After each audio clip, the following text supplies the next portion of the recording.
میدانم کسی بر من خورده نخواهد گرفت اگر بگویم همان اندازه که یک نفر روستایی حق دارد در زندگی خصوصی و خانوادگی از آزادی بهره‌مند باشد، پادشاه نیز باید از این حق برخوردار باشد. با اینکه ازدواج این دو شاهزاده مشکل قانونی داشت، اما رضا شاه این مشکل رو حل کرد.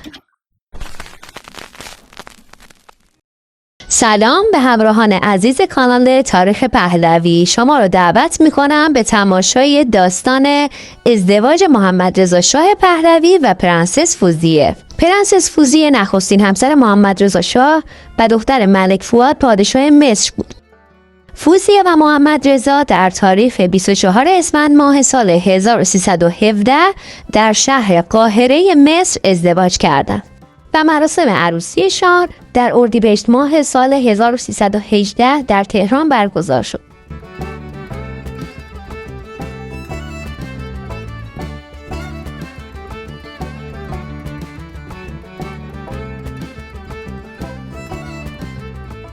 رضا شاه از بین چند شاهزاده جوان کشورهای شرقی برای ازدواج با محمد رضا شاه فوزیه را پسندید و این ازدواج ولیعهد جنبه سیاسی داشت.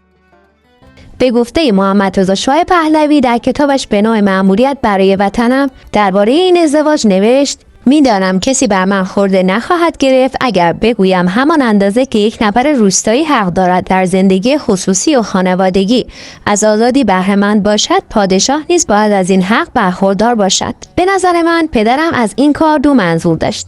یکی آن که میخواست همسر من شاهزاده خانومی اصیل و از دودمان نجیب باشد و دوم این که میل داشت درباره ایران با خانواده سلطنتی دیگری نسبت سببی پیدا کند و روابط ایران با یکی از کشورهای دوست و نزدیک استوار گردد.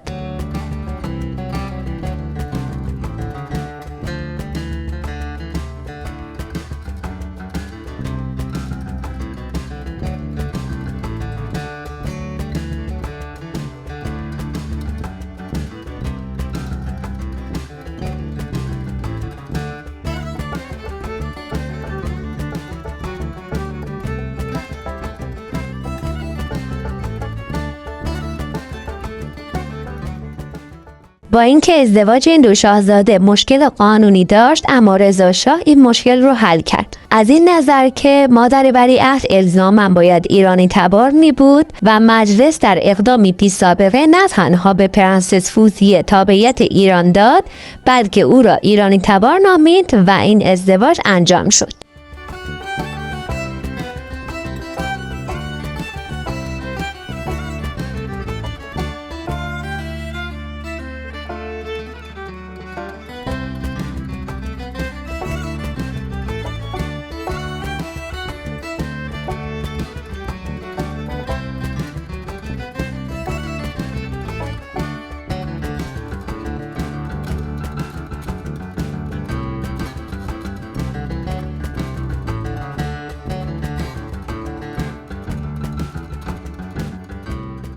حاصل ازدواج این دو فرزندی به نام شهناز بود که در سال 1319 متولد شد.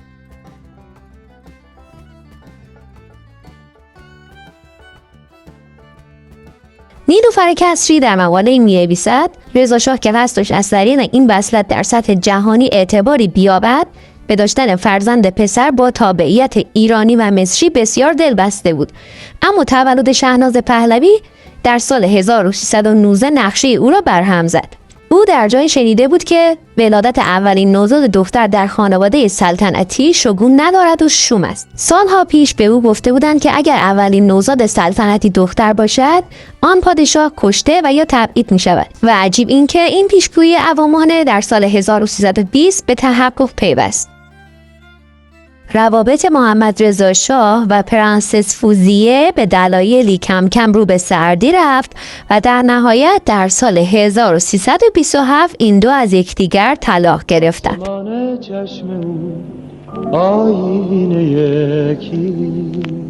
درد و نفرین بر سفر با حالا بیاید علتهای طلاق رو با هم دیگه بشنویم. یک اینکه فوزیه در شرایطی وارد دربار ایران شد که مشکلات زیادی روبروی خود میدید، از جمله مشکلات سیاسی، درباری و ولیعهدی. دو اینکه از تبار دوگانه مصری و آلبانیایی بود و نمیتوانست به زبان فارسی صحبت کند و تنها راه ارتباط کلامی او با محمد رضا هم زبان فرانسه بود. سومین دلیل این که نزدیکان دربار پهلوی و مورخان علاقه به داشتن روابط با زنان و دوشیزگان را یکی از عادتهای محمد رضا پهلوی می‌دانستند که این روابط بعد از ازدواجش با فوزیه هم ادامه داشت که فوزیه نتوانست این وضع را تحمل کند و در نهایت طلاقش را گرفت. یکی دیگه از علتهای طلاق اشرف پهلوی خواهر محمد رضا بود که چشم دیدن عروس خاندان را نداشت و فوزیه را به هرزگی متهم کرده بود و شمس پهلوی خواهر دیگر محمد رضا و اردشیر زاهدی داماد فوزیه این دشمنی اشرف با فوزیه را تایید کردند. اما مورخان مهمترین عامل جدایی فوزیه از خاندان پهلوی را تولد دخترش یعنی شهناز میدونن.